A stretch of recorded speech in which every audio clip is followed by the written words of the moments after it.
हमारी कौम का अलमिया ये है नाजरीन कि हम इल्ज़ाम लगाने से पहले सोचते नहीं हैं, या शायद हम गौर व फिक्र नहीं करते कि हम इल्ज़ाम क्यों लगा रहे हैं।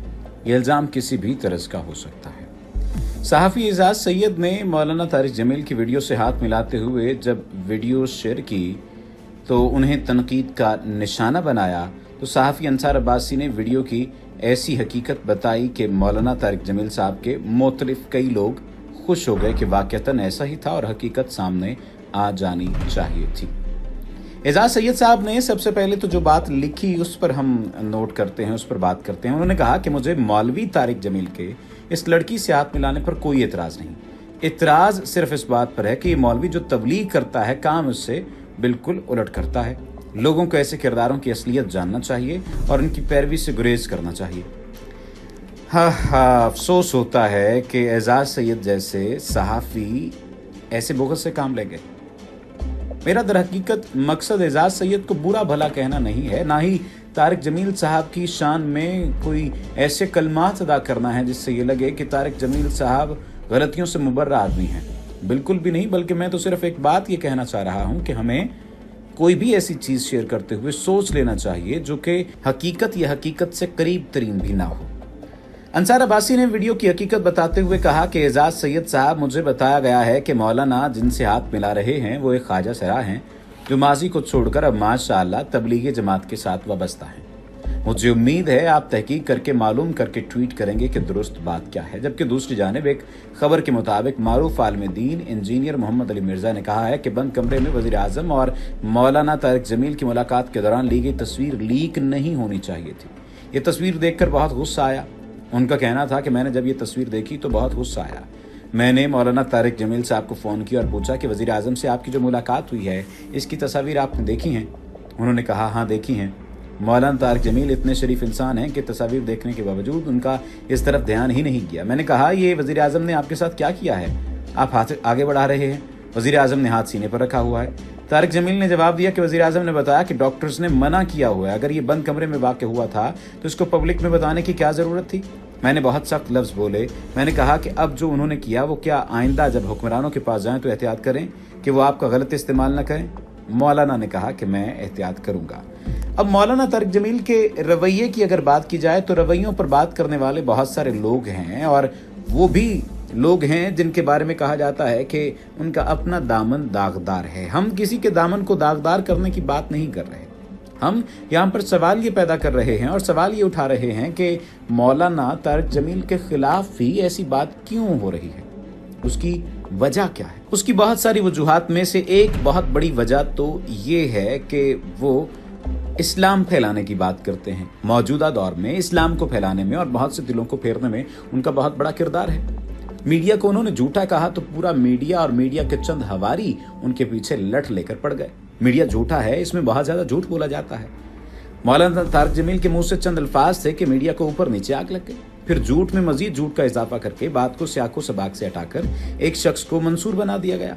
उसने कहा औरतों में बेहयाई से अजाब नाजिल हुआ। इसमें कोई शक नहीं कि रब्बे पाक इंसान को उस सफ़र में बारहा ही याद दिलाने की कोशिश करता है और कहता है, याद दिलाता है कि तुम गलत रविश पर निकले हो, इसलिए बारहा अजाब वो आजमाइश से गुजारता है।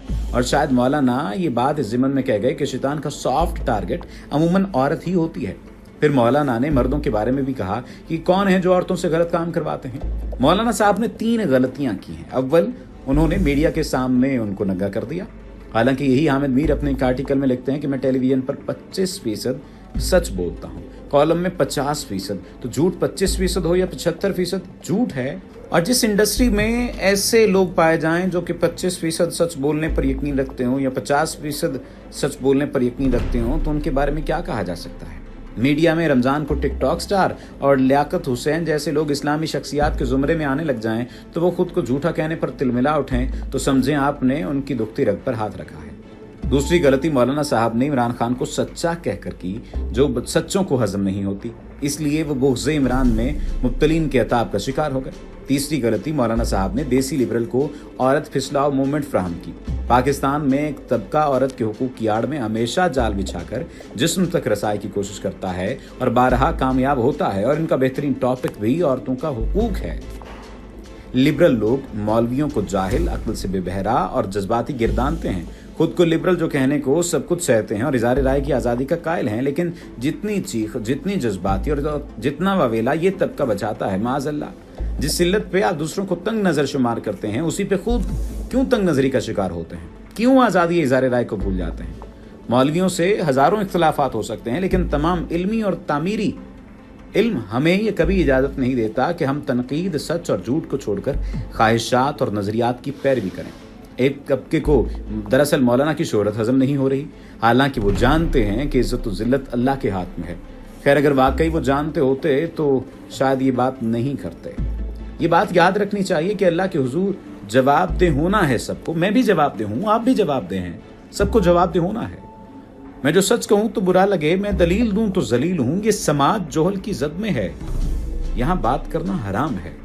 अब हमें मौलाना तारिक जमील का पीछा छोड़ देना चाहिए, मौलाना तारिक जमील को माफ़ कर देना चाहिए। वज़ीर आज़म इमरान खान ने जिस बेहतरीन अंदाज में कोरोना फंड रेजिंग टेलीथॉन में अहले खैर के लिए दुआ करवाई थी और वज़ीर आज़म ने दिल जमी और खुशदिली के साथ तीखे सवालात के जवाब दिए थे और वादा किया था कि एक एक पाई गरीबों पर खर्च की जाएगी। उम्मीद थी कि खैर बरकत का जो माहौल पैदा हुआ वो बरकरार रहेगा। अफसोस हुआ उसके बरक्स। मौलाना तारिक जमील ने दुआ से तकरीब का इख्तिताम करना था। वाइस को भाषण का मौका मिल जाए, वो बास कहाँ आता है, हम ये मानते हैं। गरजे भी, वो बरसे भी, रोए भी, रुलाया भी। मीडिया को उन्होंने झूठों का इमाम और औरतों को बेहयाई का मंबा करार दिया। ये बात बिल्कुल ठीक है। कोरोना को अल्लाह ताला की अपनी मखलूक से नाराज़गी का इज़हार बताया, उनकी ये बात बिल्कुल ठीक है। भड़के छत्ते में हाथ मौलाना ने अपनी मर्जी से डाला। मीडियाई बुजुर्ग जमहरों ने ऐसे हाहाकार मचाई कि एहतियात जमा करने, कोरोना से महफूज रहने और मुआशरे के पिछड़े हुए तबकात की मदद के लिए सजाई गई टेलीथॉन और लोगों के इसार का जिक्र ही पस मंजर में चला गया। सोशल मीडिया पर मौलाना की खूब भद उड़ाई गई, हत्ता कि मौलाना तारिक जमील ने मुआफ़ी मांग ली, लेकिन बहस तमाम न हुई। लिबरल फिक्र की अलमबरदार खवातीन भी मौलाना पर अबाबीलों की तरह टूट पड़ी। गैर मुतवक्के तौर पर गुफ्तगू में मौलाना की नुक्ताचीनी का ज़्यादा हदफ खातीन नहीं। चंद हफ्ते कबल एक ड्रामा निगार खलील रहमान कमर ने एक खातून के साथ टेलीविजन पर बदतमीजी की थी। खलील के दिलखराश जुमलों ने जो घाव लगाए थे, अभी वो मंदबल न होने पाए थे कि मौलाना ने भी खातून को आड़े हाथों लिया, लेकिन उनका जो मकसद था वो मकसद और था।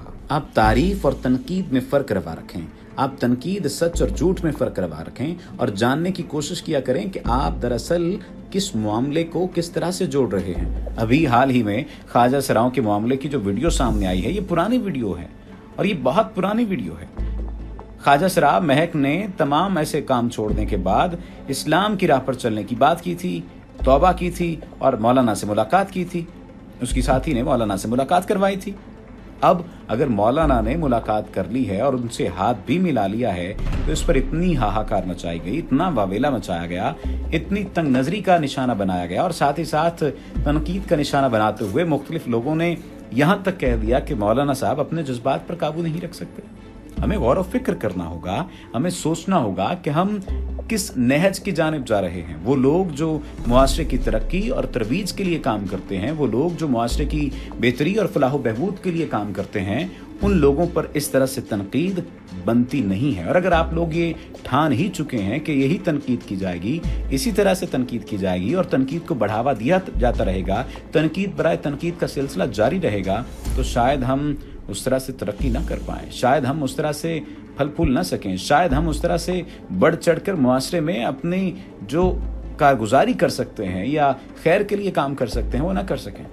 हमें सोचना होगा अपने मुआशरती रवैयों पर, हमें सोचना होगा अपने रवैये पर और ये भी देखना होगा कि जो लोग मुआशरे के लिए काम कर रहे हैं क्या वाक़तन वो हमारी तनकीद के मुस्तहिक हैं या तारीफ़ के मुस्तहिक हैं। हम तारीफ़ ना करें लेकिन ऐसी तनकीद ना करें जो कि अखलाकियात के ज़ुमरे में नहीं आती, यानी ऐसी तनकीद जो कि उनकी ज़ात पर कीचड़ उछालने के मुतरादिफ हो। हमें ख्याल करना चाहिए, हमें ख्याल करना चाहिए और हमें देखना चाहिए। आप में से कितने लोग मेरी इस बात से मुत्तफ़िक हैं कि हमें अगर किसी पर तनकीद करनी है तो उसकी सिफ़ात पर तनकीद करनी चाहिए, उसकी ज़ात पर तनकीद नहीं करनी चाहिए।